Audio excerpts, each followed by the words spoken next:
Welcome back to my channel. ನಾನು ರಮ್ಯಾ. ಈವ್ನಿಂಗಿಂದ ಬ್ಲಾಗ್ನ ಸ್ಟಾರ್ಟ್ ಮಾಡಿದ್ದೀನಿ. ಸ್ಕೂಲ್ ಕೇಳ್ತಾರೆ ಮತ್ತು ನಮ್ಮನ್ನು ತೇರಿದ್ದೆ, ಹಾಗಾಗಿ ಅಲ್ಲಿ ಹೊರಟಿದ್ದೀವಿ ರೆಡಿಯಾಗಿ.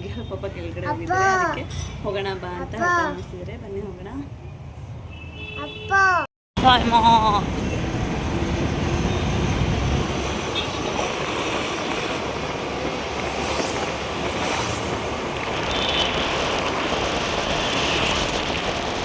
ಸ್ಕೂಲ್ ತೇರು ಪ್ರಾರಂಭವಾಗೋ ದಿವಸನೇ ಹೋಗಿದ್ದು. ವ್ಲಾಗ್ನ ಹಾಕೋಕ್ಕೆ ಸ್ವಲ್ಪ ಡಿಲೇ ಆಯಿತು, ಏಕೆಂದರೆ ಊರಿಗೆ ಹೋಗಿ ಬಂದಿರೋದ್ರಿಂದ ಅಷ್ಟೊಂದು ವೀಡಿಯೋ ಕೂಡ ಎಡಿಟ್ ಮಾಡ್ಕೊಂಡಿರಲಿಲ್ಲ. ಹಾಗಾಗಿ ಆ ವಿಡಿಯೋ ಎಲ್ಲ ಆದಮೇಲೆ ಈ ವಿಡಿಯೋನ ಹಾಕ್ತಾಯಿದ್ದೀನಿ ಅಷ್ಟೇ, ಅದಕ್ಕೆ ಸಾರಿ. ಇನ್ನೇನು ಉಸ್ಕೂರು ಹಬ್ಬ ಜಾತ್ರೆ ಇವತ್ತಿಂದ ಸ್ಟಾರ್ಟು, ಹಾಗಾಗಿ ಹೊರಟಿದ್ದೀವಿ. ನೋಡಿ ಅಮ್ಮನವ್ರಿಗೆ ಇಷ್ಟು ಚೆನ್ನಾಗಿ ಲೈಟಿಂಗ್ಸ್ ಹಾಕಿ ಡೆಕೋರ್ ಕೂಡ ಮಾಡಿದ್ದಾರೆ. ಹಾಗೆ ಲೈಟಿಂಗ್ಸ್ ಎಲ್ಲ ಹಾಕಿ ರೋಡ್ಗೂ ಕೂಡ ಅಷ್ಟೇ ಇಷ್ಟು ಚೆಂದವಾಗಿ ಅಲಂಕಾರ ಕೂಡ ಮಾಡಿದ್ದಾರೆ. ಈ ಥರ ಜಾತ್ರೆ ಇದೆ ಅಂದರೆ ಸಾಕು, ಈ ರೀತಿ ಸಂಭ್ರಮವಾಗಿದ್ದರೆ ಅದು ನೋಡೋಕ್ಕೆ ಚೆಂದ ಅನಿಸುತ್ತೆ. ಹಾಗಾಗಿ ಇಲ್ಲೂ ಕೂಡ ಅಷ್ಟೇ ಇನ್ನೂ ತೇರು ರೆಡಿ ಆಗ್ತಾ ಇದ್ವು. ಹಾಗಾಗಿ ಆ ತೇರು ಕೂಡ ನೋಡ್ಕೊಳ್ತಾ ಹೋಗ್ತಿದ್ವಿ. ಇದು ದೊಡ್ಡನಾಗ ಮಂಗ್ಲದ ತೇರು, ಹಾಗಾಗಿ ಇಲ್ಲೂ ನಿಂತ್ಕೊಂಡು ತೇರಿ ಕೈಯೆಲ್ಲ ಮುಗಿದು ದೇವ್ರ ಕೈ ಮುಗಿದು ಮತ್ತೆ ಹೊರಡೋಣ ಅಂತ ಹೊರಟ್ವಿ. ನೋಡಿ ಅಲ್ಲೆಲ್ಲ ಎಷ್ಟು ಚೆನ್ನಾಗಿ ಅಲಂಕಾರ ಎಲ್ಲ ಮಾಡಿದ್ದಾರೆ. ತೇರಿಗೂ ಅಷ್ಟೇ ವಿಶಿಷ್ಟವಾಗಿ ಅಲಂಕಾರ ಮಾಡಿರ್ತಾರೆ. ಈ ಸರಿ 17 ತೇರು ಬರ್ತಾ ಇದೆ ಅಂತೆ, ಹಾಗಾಗಿ ವಿಶೇಷವಾಗಿದೆ ಅಂತ ಕೂಡ ಹೇಳ್ತಾ ಇದ್ರು ಅಲ್ಲೆಲ್ಲ.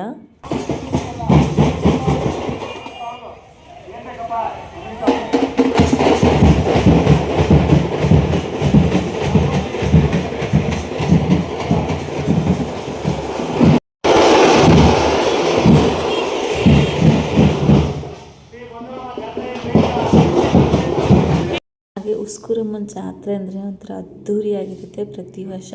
ನಾನು ಇಷ್ಟು ವರ್ಷ ಇಲ್ಲೇ ಇಷ್ಟು ಹತ್ರ ಇದ್ದರೂ ಕೂಡ ಜಾತ್ರೆಗೆ ಹೋಗೋಕ್ಕಾಗಿರಲಿಲ್ಲ. ನಾನು ಇದು ಫಸ್ಟ್ ಟೈಮ್ ಬರ್ತಿರೋದು. ಜಾತ್ರೆಗೆ ಹೋಗಲಿಲ್ಲ, ಅದು ದೇವಸ್ಥಾನಕ್ಕೆ ಹೋಗಿದ್ದೀನಿ ಸುಮಾರು ಸರಿ. ಜಾತ್ರೆಗೆ ಹೋಗಿರಲಿಲ್ಲ ಅಂತಲೇ ಹಸ್ಬೆಂಡ್ಗೆ ಹೇಗಿದ್ರು ಡ್ಯೂಟಿ ಬೇಗ ಮುಗಿಸ್ಕೊಂಬಂದಿದ್ರು, ಕರ್ಕೊಂಡು ಹೋಗ್ಬಿಡ್ತೀನಿ ಬನ್ನಿ, ಮತ್ತು ಬೇರೆ ದಿನ ಆದರೆ ಡ್ಯೂಟಿ ಇರುತ್ತೆ ಕರ್ಕೊಂಡು ಹೋಗೋಕ್ಕಾಗಲ್ಲ ಅಂತ ಹೇಳಿದರು. ಹಾಗಾಗಿ ಹೋಗಿದ್ದು ಫಸ್ಟ್ನೇ ದಿವಸ ಆಗಿದ್ದರೆ ಅವತ್ತಿನ ದಿವಸ ಜಾತ್ರೆ ಕೂಡ ಹಾಕ್ತಾಯಿದ್ರು, ಇನ್ನೂ ರೆಡಿ ಮಾಡ್ತಾಯಿದ್ರು ಎಲ್ಲ ಕೂಡ. ಜಾತ್ರೆಯಿಂದಲೇ ಒಂಥರ ನೆನಪುಗಳ ಸರ್ಮಾಲೆ ಅಂತಲೇ ಹೇಳ್ಬೋದು. ಚಿಕ್ಕ ವಯಸ್ಸೆಲ್ಲ ಜಾತ್ರೆಗೆ ಹೋಗ್ತೀವಿ ಅಂದರೆ ಸಾಕು, ಒಂಥರ ಖುಷಿ. ಚಿಕ್ಕ ವಯಸ್ಸಲ್ಲೆಲ್ಲ ಅಮ್ಮ ನನಗೆ ಜಾತ್ರೆ ಅದು ಬೇಕು ಇದು ಬೇಕು ಅಂತ ಕೇಳ್ತಿದ್ವಿ. ಆಗಿನ ಮೆಮೊರಿ ಎಲ್ಲ ಕ್ಷಣ ನೆನಪಾಯಿತು, ಯಾಕಂದರೆ ನಾನು ಸುಮಾರು ದಿವಸ ಆಯಿತು ಯಾವ ಜಾತ್ರೆ ಕೂಡ ಹೋಗಿರಲಿಲ್ಲ. ಹಾಗಾಗಿ ಒಂಥರ ಖುಷಿ ಆಯಿತು. ನೋಡಿ ಇವತ್ತು ಜಾತ್ರೆ ಪ್ರಾರಂಭ ಆಗಿರೋದ್ರೆ ನಮಗೆಲ್ಲ ಗೊತ್ತಿದೆ ಅಲ್ವಾ, ತೂಗು ಉಯ್ಯಾಲೆ ಅವೆಲ್ಲ ಕೂಡ ಇವತ್ತು ರೆಡಿ ಮಾಡ್ಕೊಳಕ್ಕೆ ಸ್ಟಾರ್ಟ್ ಮಾಡಿದರು, ರೆಡಿ ಮಾಡ್ಕೊಳ್ತಿದ್ರು. ಹಾಗೆ ಗ್ರೌಂಡಲ್ಲಿ ನೋಡಿ ಪುಟಾಣಿ ಮಕ್ಕಳು ಆಡ್ತಾ ಇರೋದೆಲ್ಲ ನೋಡಿದರೆ ತುಂಬ ನೆನಪುಗಳೇ ಬಂದುಬಿಡುತ್ತೆ.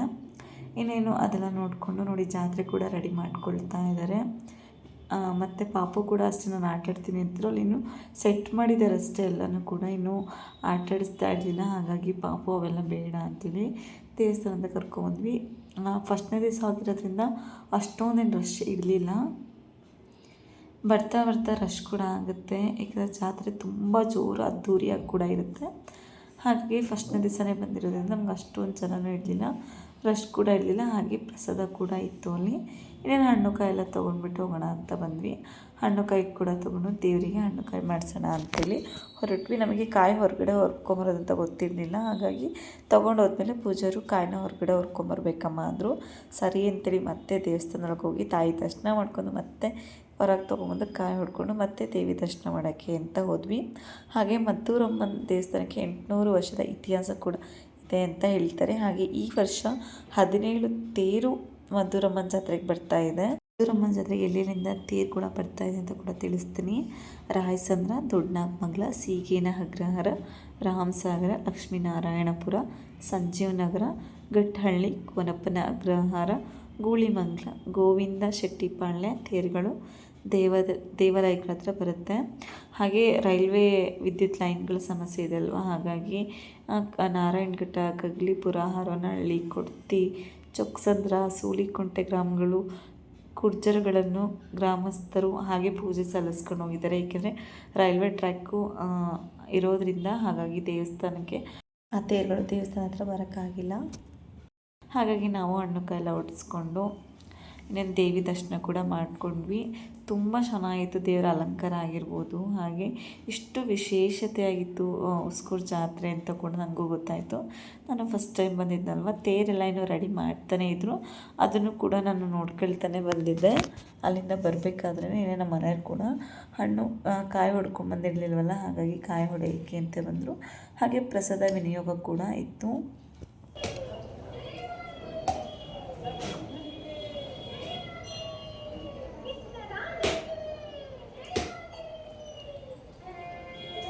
ಅವ್ರ ಪಾಪ ಕಾಯಿ ಹೊಡಿತಿದ್ರೆ ನಾನು ಎತ್ಕೋ ಅಂತ ಹಠ ಮಾಡ್ತಾಯಿದ್ರು.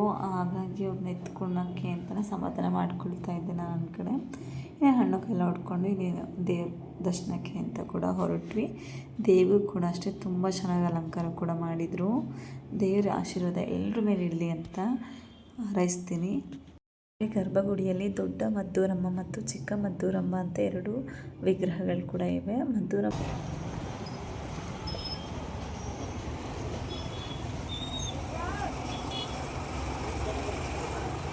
ಹಾಗೆ ಮದ್ದೂರಮ್ಮ ದೇವಿ ದರ್ಶನ ಕೂಡ ಆಯಿತು. ಇನ್ನೇನು ಪಾಪ ಒಂದೆರಡು ಫೋಟೋ ತೆಗೆಯೋಣ ಅಂತ ನೆನೆಸ್ಕೊಂಡ್ರೆ ನೋಡಿ, ಅವ್ರು ನಿಂತ್ಕೊಳ್ತಾನೆ ಇಲ್ಲ, ಒಂದು ಕಡೆ ಕೂಡ ನಿಲ್ಲಲ್ಲ. ಸುಮಾರು ಹೊತ್ತು ಇದೇ ರೀತಿ ಕೀಟ್ಲೆ ಮಾಡ್ತಿದ್ರು. ಮತ್ತು ಜಾತ್ರೆ ದಿವಸ ಎಲ್ಲ ಬರೋಕ್ಕಾಗಲ್ಲ ಮಕ್ಳನ್ನ ಕರ್ಕೊಂಡು ಅಂತಲೇ ಮುಂಚಿತವಾಗಿ ನಾವು ಬಂದಿದ್ವಿ ಅಷ್ಟೇ.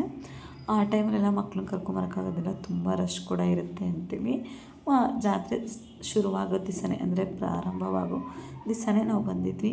ಒಂಥರ ಖುಷಿಯಾಯಿತು. ದೇವ್ರ ದರ್ಶನ ಕೂಡ ಅಷ್ಟೇ ತುಂಬ ಚೆನ್ನಾಗಾಯಿತು. ಹಾಗೆ ತುಂಬ ಟ್ರಾಫಿಕ್ ಕೂಡ ಇತ್ತು ಸಂಜೆ ಹೊತ್ತಾಗಿರೋದ್ರಿಂದ. ಹಾಗಾಗಿ ದೇವ್ರ ದರ್ಶನ ಎಲ್ಲ ಮುಗಿಸ್ಕೊಂಡು ಸರಿ ಅಂತೀನಿ ನೀನು ಹೊರಟಿ. ತುಂಬ ಚೆನ್ನಾಗಿತ್ತು ದೇವ್ರ ದರ್ಶನ ಮಾತ್ರ. ದೇವಿನ ಕಣ್ಣು ತುಂಬ್ಕೊಬೇಕು, ಅಷ್ಟು ಚೆನ್ನಾಗಿ ಅಲಂಕಾರ ಮಾಡಿದರು. ಗಟ್ಟಳ್ಳಿ ತೇರ ಇದು ನೋಡಿ, ಗಟ್ಟಳ್ಳಿ ತೇರ ಅಂತ ಎಷ್ಟು ಚೆನ್ನಾಗಿ ಮಾಡಿದ್ದಾರೆ.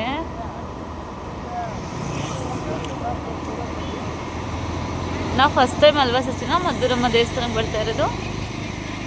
ಹಾಂ, ಅಂದರೆ ಜಾತ್ರಾ ಮಹೋತ್ಸವ ಫಸ್ಟ್ ಟೈಮ್ ತಾನೇ ನಾವು ಬರ್ತಾ ಇರೋದು? ಹಾಂ, ನಾನು ಬಂದಿಲ್ಲ, ನಮ್ಮ ಮನೆಯವ್ರು ಬಂದಿದ್ದಾರೆ. ಸುಮಾರು ಸರಿ ಬಂದಿದ್ದಾರೆ ಅವರು, ಆದರೆ ನಾನು ಬಂದಿರಲಿಲ್ಲ. ಫಸ್ಟ್ ಟೈಮ್ ಬರ್ತಾ ಇದ್ದೀನಿ. ಎಷ್ಟು ತೇರು ಬರ್ತವೆ ಈ ಸರಿ ಸಚಿನವ್ರೆ? 17 ತೇರು ಬರ್ತಾವಂತೆ. ನೋಡೋಣ, ಆದಷ್ಟು ಪ್ರಯತ್ನ ಪಡ್ತೀನಿ. ನಾನೇನಾದ್ರು ಬಂದರೆ ಎಲ್ಲ ತೇರನ್ನು ಕೂಡ ತೋರಿಸ್ತೀನಿ. ಗೋಪುರ ಇಲ್ಲ, ಹಾಗೆ ಬಿಟ್ಟಿದ್ದಾರೆ. ಇನ್ನೂ ರೆಡಿ ಮಾಡ್ತಾ ಇದ್ದಾರೆ ಅಲ್ವಾ, ರಾಯರಿದ್ದಾರೆ, ಚಾಮುಂಡಿ ಅಮ್ಮ ಇದ್ದಾಳೆ, ಇನ್ನೂ ರೆಡಿ ಮಾಡ್ತಾ. ಇವತ್ತಿಂದ ಸ್ಟಾರ್ಟ್ ತಾನೆ ಜಾತ್ರೆ? ಎಷ್ಟಡಿ ಇರ್ಬೋದು? ಅಲ್ಲಿ ಮದ್ದೂರಮ್ಮ ತೇರು ಗಟ್ಟಳ್ಳಿ ಅಂತಿದೆ.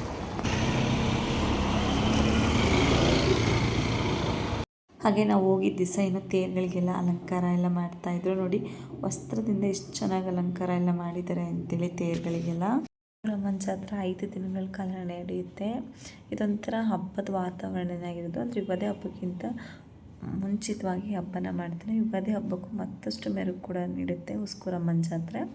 ಹಾಗಾಗಿ ಅದೆಲ್ಲ ನೋಡಿಬಿಟ್ಟು ಮುಗಿಸ್ಕೊಂಡು ಸ್ವಲ್ಪ ಮನೆಗೆ ಹಣ್ಣೆಲ್ಲ ತೊಗೊಂಡೋಗ್ಬೇಕಾಗಿತ್ತು.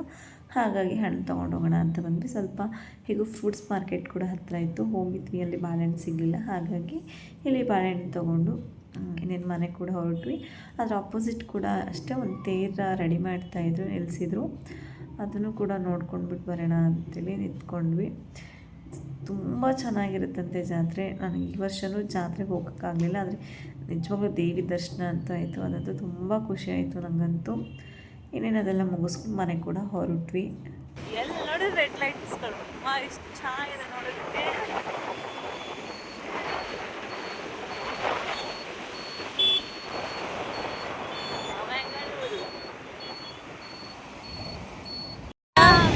ಇಲ್ಲಿ ಯಾರಿಗೆ ಬಾಯ್ ಮಾಡ್ತಿದ್ಯಾ? ಬಾಯ್, ಸರಿ ಆಯ್ತು ಬಿಡಿ, ಸಾಕು. ಹಾಗೆ ಹಣ್ಣೆಲ್ಲ ತೊಗೊಂಬಂದಿದ್ದೆನಲ್ಲ ಅದೆಲ್ಲ ಎತ್ತಿಟ್ಕೊಳ್ಳೋಣ ಅಂತೇಳಿದರೆ ಹೊಲ್ತೋಗ್ಬಿಡುತ್ತೆ. ಹಾಗಾಗಿ ಎಲ್ಲ ರೆಡಿ ಮಾಡ್ಕೊಳ್ತಿದ್ದೆ. ಫ್ರೂಟ್ ಮಾರ್ಕೆಟಿಗೆ ಹೋದಾಗ ಈ ಥರ ಕರ್ಬೂಜ ಹಣ್ಣು, ಹೂವು, ಹಣ್ಣು, ಕಾಯಿ ಎಲ್ಲ ತೊಗೊಂಬಂದಿದ್ದೆನಲ್ಲ ಅದನ್ನು ಕೂಡ ಎತ್ತಿಟ್ಕೊಂಡಿದ್ದೆ. ಹಾಗೆ ನಾಳೆ ಹೂವು ಕೂಡ ತೊಗೊಂಬಂದಿದ್ದೆ ಪೂಜೆಗೆ ಅಂತ ಕೂಡ, ಅದನ್ನೇ ಎತ್ತಿಟ್ಕೊಬೇಕು. ಹಣ್ಣುಗಳು ಕೂಡ ಅಷ್ಟೇ ಎತ್ತಿ ತೆಗೆದಿಟ್ಕೊಳ್ತಿದ್ದೀನಿ. ಕರ್ಬೂಜ ಬೇಸಿಗೆಗಾಲದಾಗ ಕರ್ಬೂಜ ಜ್ಯೂಸ್, ಮಿಲ್ಕ್ ಶೇಕ್ ಮಾಡ್ಕೊಂಡು ಕುಡಿಯೋದು ಒಂಥರ ಖುಷಿ. ಊರಿಂದ ಬರಬೇಕಾದ್ರೆ ತೊಗೊಂಬಂದಿದ್ದು ಕೂಡ ಚೆನ್ನಾಗಿದ್ವು. ಇದು ಕೂಡ ಅಷ್ಟೇ ಈ ಸೀಸನ್ ಆಗಿತ್ತಲ್ವ, ಹಾಗಾಗಿ ಹಸ್ಬೆಂಡು ತೊಗೊಂಬಂದಿದ್ರು ಅಷ್ಟೇ. ಹೇಗಿದ್ರು ಫ್ರೂಟ್ಸ್ ಮಾರ್ಕೆಟ್ ಹತ್ರ ಹೋಗಿದ್ವಿ, ತೊಗೊಂಡ್ಬಿಟ್ಟು ಹೋಗೋಣ ಅಂತ ತೊಗೊಂಬಂದ್ವಿ. ಈ ಥರ ಬ್ಲೂ ಕಲರ್ ದ್ರಾಕ್ಷಿ ಕೂಡ ಕೊಟ್ಟಿದ್ರು ಅವರು, ತುಂಬ ಸ್ವೀಟಾಗಿ ಕೂಡ. ತಿಂತೀಯಾ ಕರ್ಬೂಜ ಹಣ್ಣು? ಜ್ಯೂಸ್ ಮಾಡ. ಕರ್ಬೂಜ ಹಣ್ಣೆಲ್ಲ ತೆಗ್ಬಿಟ್ಟೆ. ಬಾಳೆಹಣ್ಣು ಕೂಡ ಅಷ್ಟೇ 1 kg ಅಷ್ಟು ತೊಗೊಂಬಂದಿದ್ವಿ. ಡೈಲಿ ಪಾಪುಗೆ ಇವಾಗ 3 ಸರಿ ಅಂತೂ ಬಾಳೆಹಣ್ಣು ಕೊಡ್ತೀನಿ, ಹಾಗಾಗಿ ಅವ್ರಿಗೆ ಅಂತಲೇ ತಿನ್ನೋಕ್ಕೆ ಅಂತ ತೊಗೊಂಬಂದಿದ್ದೀನಿ. ಒಂಥರ ಹೆಲ್ತಿಗೆ ಕೂಡ ತುಂಬ ಬೆನಿಫಿಟ್ಸ್ ಇದೆ ಪಾಪುಗೆ ಬಾಳೆಹಣ್ಣು ಕೊಡೋದ್ರಿಂದ. ಹಣ್ಣು ಕಾಯಿ ಕೂಡ ಕೆಡುತ್ತೆ ಅಂತ ಅದನ್ನು ಕೂಡ ಎತ್ತಿಟ್ಕೊಳ್ತಿದ್ದೀನಿ. ಹಾಗೆ ಬ್ಲಾಗ್ನ ಇಲ್ಲೇ ಎಂಡ್ ಮಾಡ್ತಿದ್ದೀನಿ. Thank you. ಬೇರೆ ದಿವಸ ಹೋಗೋಕ್ಕಾಗಲಿಲ್ಲ, ಹಾಗಾಗಿ ನನ್ನ ಹಸ್ಬೆಂಡ್ ಹೋಗಿದ್ರಲ್ಲ, ಅವರೊಂದು ಚಿಕ್ಕ ಕ್ಲಿಪ್ಪಿಂಗ್ಸ್ ಮಾಡ್ಕೊಂಡಿದ್ರು, ಅದನ್ನು ಕೂಡ ನಿಮ್ಮ ಜೊತೆ ಶೇರ್ ಮಾಡ್ತಿದ್ವಿ. ಹಾಗೆ ಬ್ಲಾಗ್ನ ಇಲ್ಲ ಎಂಡ್ ಮಾಡ್ತಿದ್ವಿ. ಈ ವ್ಲಾಗ್ ಇಷ್ಟ ಆದರೆ ಲೈಕ್ ಮಾಡಿ, ಶೇರ್ ಮಾಡಿ, ಸಬ್ಸ್ಕ್ರೈಬ್ ಮಾಡಿ. Thank you for watching.